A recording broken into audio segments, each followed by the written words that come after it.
பாடகியும் இசையமைப்பாளருமான பவதாரணியின் மரணம் மிகப்பெரிய சோகத்தை ஏற்படுத்தியிருக்கிறது. அதே நேரத்துல தான் அவங்களுக்கு ஏற்பட்ட கல்லீரல் மற்றும் பித்தப்பை புற்றுநோய் குறித்து பரபரப்பா விவாதிக்கப்பட்டு இருக்கு. ஆரம்பத்திலேயே கண்டுபிடிச்சு குணப்படுத்தக்கூடிய இந்த வியாதி எப்படி 4வது ஸ்டேஜ் வரைக்கும் போனது தெரியாம போச்சு. அலோபதியில பல்வேறு சிகிச்சைகள் இருந்தும் கடைசி ஸ்டேஜ்ல ஏன் பவதாரணி இலங்கைக்கு போய் ஆயுர்வேத சிகிச்சை எடுத்துக்கிட்டாங்க அப்படின்னு பல்வேறு சந்தேகங்களை பலரும் எழுப்பிட்டே இருக்காங்க. 47 வயசுலேயே உயிரை குடிச்ச கல்லீரல் மற்றும் பித்தப்பை புற்றுநோய் யார் யாருக்கெல்லாம் வரும், எப்படி வரும், இந்த அறிகுறிகளை எப்படி தெரிஞ்சுக்கிறது, விசாரிச்ச பல்வேறு தகவல்கள் அதிர்ச்சி அடைய வைக்குது. இது குறித்து தான் பிரபல டாக்டர் வி புகழேந்தி சத்தியம் டிஜிட்டல் டீம் கிட்ட ஷேர் பண்ணிக்கிட்டதை இந்த வீடியோல டீட்டெயில்டா பார்க்க போறோம். குறிப்பா டீ காஃபி குடிக்க முடியலையா, பசியை எடுக்க மாட்டேங்குதா, உடல் எடை குறைஞ்சிட்டே வருதா, உங்களுக்கு தான் இந்த வீடியோ. ஹலோ புகழேந்தி சார், வணக்கம். சத்தியம் தொலைக்காட்சியில இருந்து கால் பண்ணியிருக்கோம் சார். சொல்லுங்க சார், இந்த பித்தப்பை புற்றுநோயை ஆரம்பத்திலேயே கண்டறிய முடியுமா? பித்தப்பைய புற்றுநோய்னா என்ன அப்படிங்கறத கொஞ்சம் விளக்கமா சொல்லுங்க சார். இல்லைங்க, இப்ப பித்தப்பையில புற்றுநோய் வருவதற்கான வாய்ப்பு பாத்தீங்கன்னா பொதுவா மிக குறைவு தான். அது பொதுவா ஈரல்ல ஒரு பாதிப்பு அதன் மூலமா பித்தப்பைக்கு ஒரு பாதிப்பு போறதுக்கான வாய்ப்பு பொதுவா அதிகமா இருக்கும். அதனால பித்தப்பையிலேயே ரேரா ரேரா புற்றுநோய் வர முடியும், உண்மைதான் வர முடியும். ஆனா பொதுவா அது அரிதான ஒரு புற்றுநோய் தான் ஒண்ணு. ரெண்டாவது அது ஆரம்பத்தில் எப்படி கண்டுபிடிக்கிறது அப்படின்னு பாத்தீங்கன்னா, நம்ம எவ்வளவு தூரம் அறிகுறிகள் சின்ன சின்ன அறிகுறிகள், சின்ன சின்ன மாற்றங்கள்ல கூட அதாவது கூர்ந்து அதை கவனிச்சு அவ உடனடியா சில பரிசோதனை மேற்கொண்டா மட்டும்தான் ஆரம்பத்தில் கண்டறியக்கூடிய வாய்ப்பு இருக்கு. பரிசோதனை அப்படின்னு நீங்க பாத்தீங்கன்னா குறிப்பா அல்ட்ராசோனோகிராம் அப்படின்னு இருக்கு மாதிரி, அது மூலமா தான் நம்ம அதாவது இதை கண்டுபிடிக்கலாம். பித்தப்பை வீங்கி இருக்கா, அதுல குரோத் இருக்கா, ஒரு வளர்ச்சி இருக்கா, அது ரெகுலரா இருக்கா, இரகுலரா இருக்கா. யூஸ்வலா புற்றுநோய் அப்படிங்கிறது இரகுலரா அப்படி மாதிரி இருக்கும். அது ரெகுலரா இருக்காது, அது ஸ்மூத்தா இருக்காது, அது கொஞ்சம் ரகுடா இரகுலரா அந்த மாதிரி இருக்கும். அப்ப அல்ட்ராசோனோகிராம் தான் முக்கியமான அதாவது எந்த பரிசோதனை மூலமா கண்டுபிடிக்கணும்னா அது அல்ட்ராசோனோகிராம் தான் ஒண்ணு. ரெண்டாவது என்னென்ன அறிகுறிகள் முதல் இருக்குன்னு பாத்தீங்கன்னா, யூஸ்வலா இந்த பித்தப்பை இந்த மாதிரி இருக்கிறதுலாம் பாத்தீங்கன்னா மஞ்சக்காமலை தொடர்புடைய சில சிம்டமா அது மாதிரி காட்டும். அது மஞ்சக்காமலை ஆரம்பத்துல முதல் எப்படி சிம்டமா காட்டும்னா, உதாரணத்துக்கு காஃபி டீ சில பேர் விரும்பி குடிக்கிறாங்கன்னு வச்சுக்கோங்க.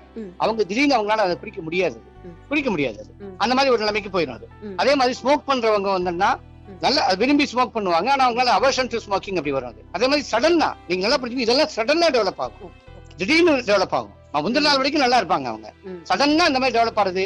ஒரு வாந்தி வர உணர்வு, நாசியா ஃபீலிங் ஜீரண சக்தி ஆகாம இருக்கிறது, ஒரு வீக்னஸ், ஒரு சோர்வு, அசதி, இதெல்லாம் சேர்ந்து இருக்கும்.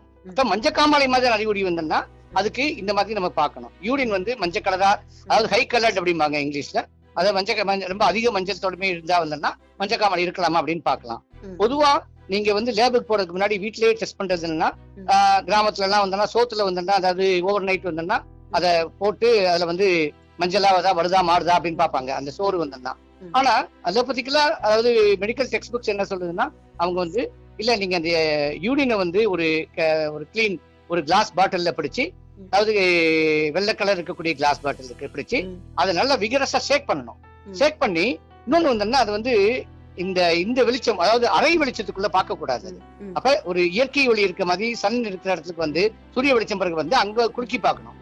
அந்த நுரை யூரின் கலர் முக்கியம் இல்ல, ஃபோம் அப்படின்னு சொல்லக்கூடிய நுரை மஞ்சளா இருந்தா மஞ்சக்காமலை இருக்குன்னு அர்த்தம். இப்படி கண்டுபிடிக்கலாம்.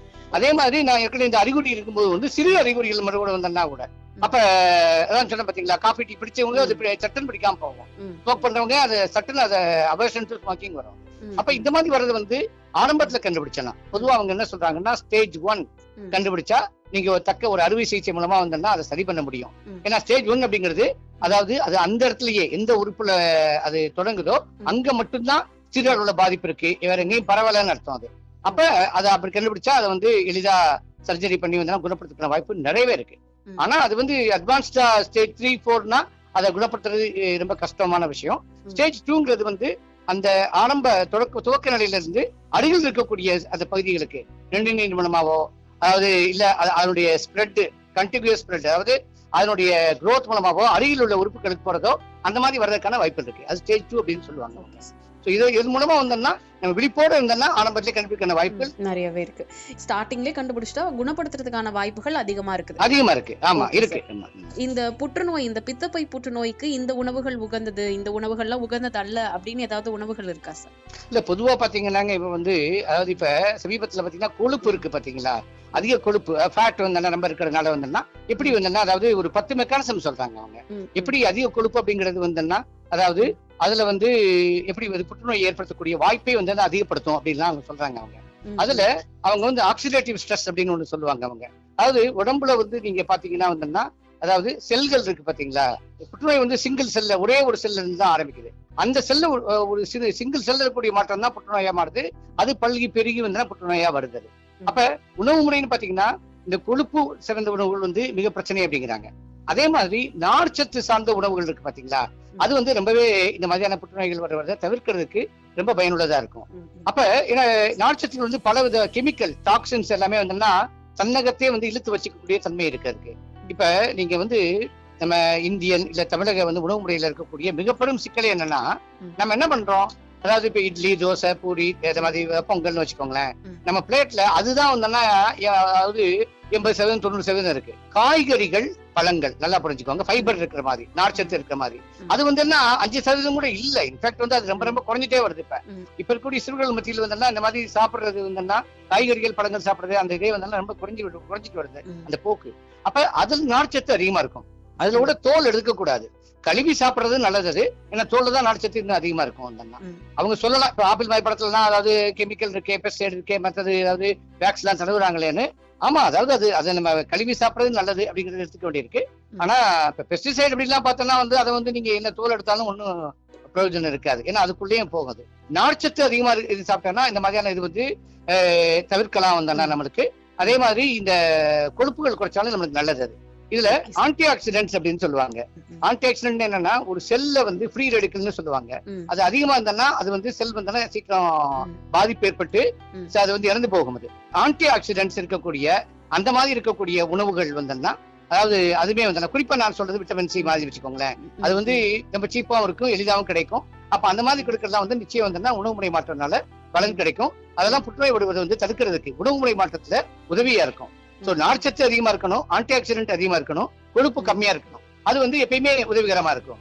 நெக்ஸ்ட் வந்து இந்த பித்தப்பை புற்றுநோய் வந்து அதிகமா ஆண்களையா இல்ல பெண்கள் அதிகமா பாதிக்குதா சார்? இல்லைங்க, பொதுவா வந்தா இந்த பித்தப்பை கல்லு இதெல்லாமே பெண்களை தான் அதிகமா பாதிக்கும். அது ஓகே சார். ஆமா, பெண்கள் தான். ஏன்னா அதுக்கு காரணம் ஈஸ்ட்ரோஜன் அப்படிங்கிற ஒரு ஹார்மோன்னால. அந்த ஹார்மோன்னால வந்து நம்ம பெண்களை தான் அதிகமா பாதிக்கும். அது உண்மைதான். அப்ப அந்த ஹார்மோன் ஈஸ்ட்ரோஜன் பெண்களுக்கு இருக்கிறதுனால வந்தோம்னா அதுக்கும் இந்த புற்றுநோய் உருவாக்குறதுக்கான ஒரு தொடர்பு இருக்கு மாதிரி. அதாவது இப்படிலாம் லிங்க் சொல்றாங்க. எப்பப்பெல்லாம் ஈஸ்ட்ரோஜன் லெவல் அதிகமா இருக்கோ அப்பனா புற்றுநோய் உருவாக்கும். அதாவது அளவுக்கு அதிகமா சொல்றேன் நான். அப்படின்னா அதுக்கான வாய்ப்பு அதிகமா இருக்குன்னு ஆய்வுல வந்தா அவங்க எப்படி சொல்றாங்க. Okay sir. உடல் பருமனானவர்கள் தான் இதனால அதிகமா பாதிக்கப்படுறாங்கன்னு சொல்லிட்டு சொல்றாங்க சார், அது உண்மையா? இல்லங்க, பொதுவா தான் நான் சொன்னீங்க நானு, கொழுப்பு உடல் பருமனா கொழுப்பு தானே, அடிப்போஸ் டிஷ்யூ தானே. அதுல வந்து ரொம்ப சில லோக்கல் ஹார்மோன் சொல்லுவாங்க, அடிப்போகைன்ஸ் அப்படின்னு சொல்லுவாங்க. அந்த மாதிரிலாம் வந்து அதிகமா சுரக்குங்கிறாங்க. அது வந்து இன்ஃப்ளமேட்டரி ரெஸ்பான்ஸ்ங்கிறாங்க, அலர்ச்சி உடம்புல வந்து ஏற்படுத்தும். அப்ப அதனால வந்தோம்னா செல் பாதிப்பு அப்படிங்கிறது வருங்கிறாங்க, டிஎன்ஏ டேமேஜ் அப்படிங்கறதே வருங்கிறாங்க. ஆக்சிடேட்டிவ் ஸ்ட்ரெஸ்லயும் டிஎன்ஏ டேமேஜ் வரும். அது அப்ப அந்த மாதிரி டிஎன்ஏங்கிறது மூலக்கூறு, அது அப்படி வந்தோம்னா அது புற்றுநோய் வருவதற்கான வாய்ப்பு அதிகமா இருக்கு அப்படின்னு நம்ம பார்க்க வேண்டியிருக்குது. Okay sir. இந்த பித்தப்பை புற்றுநோய் வந்து ஸ்டார்டிங்ல வந்து பித்தப்பை கற்கள் அந்த பிரச்சனையா தான் ஸ்டார்ட் ஆகும் அப்படின்னு சொல்றாங்களே சார்? இல்லைங்க, அதாவது என்ன, அதாவது பித்தப்பை கற்கள் அப்படிங்கிறது வேற, பித்தப்பை புற்றுநோய் அப்படிங்கிறது வேறங்க. இன்னொன்னு வந்து பித்தப்பை கற்கள்னாலேயே வந்து புற்றுநோய் வருதுதான் அப்படிங்கிறதுக்கான வாய்ப்பு நிச்சயம் இருக்குன்னா அப்படி சொல்ல முடியாது. ஏன்னா பித்தப்பை கற்கக்கூடிய அனைவருக்கும் புற்றுநோய் வருமா? அப்படிலாம் கிடையவே கிடையாது.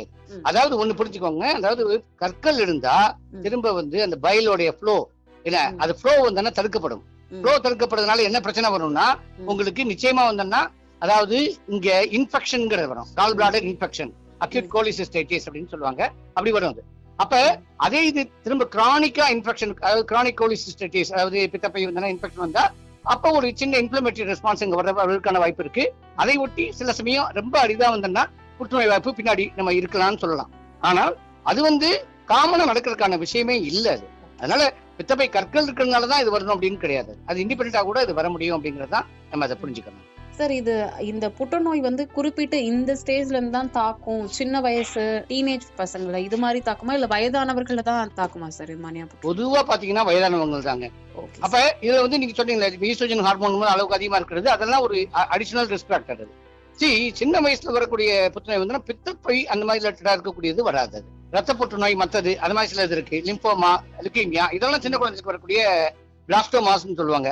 ரெட்டினோபிளாஸ்டோமா, நெஃப்ரோபிளாஸ்டோமா, நியூரோபிளாஸ்டோமா, இதெல்லாம் வந்து சின்ன குழந்தைங்களுக்கு வரும். ஆனா அதாவது இந்த மாதிரியான இது வந்து பாத்தீங்கன்னா வந்து ஏன்னா ஜீரண சக்தியை பொறுத்து தானே இருக்கு.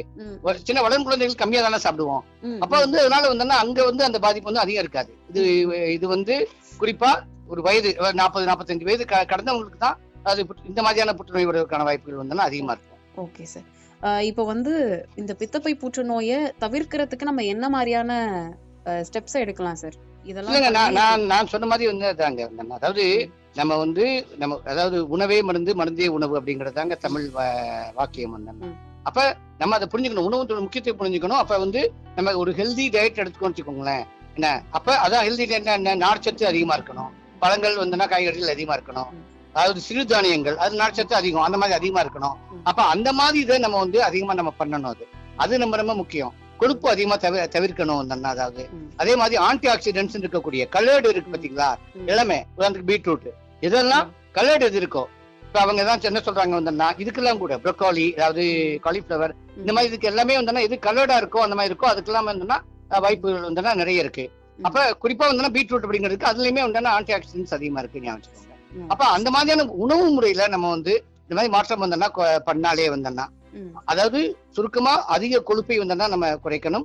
அதாவது ஆன்டி ஆக்சிடென்ட்ஸ் இருக்கக்கூடிய பீட்ரூட், இந்த மாதிரி நெல்லிக்காய், இந்த மாதிரி எல்லாம் நம்ம உணவுல சேர்த்துக்கணும். நார்ச்சத்து இருக்கக்கூடிய உணவுல அதுவும் சேர்த்துக்கணும். இது ரொம்ப முக்கியமானது. இது வந்தாலே வந்தோம்னா நம்ம நிச்சயமா வந்தோம்னா பல்வேறு புற்றுநோய்களை தடுக்கிறதுக்கான வாய்ப்பு நிறைய இருக்கு. Okay sir. Sir Pugazhendhi sir, ரொம்ப நன்றி. உங்களோட இந்த தகவல்களை கேட்டு நம்ம சத்தியம் டிஜிட்டல் நேயர்கள் வந்து பயன்பெறுவார்கள் நம்புறேன். நன்றி புகழேந்தி சார். நன்றிங்க, ரொம்ப நன்றிங்க.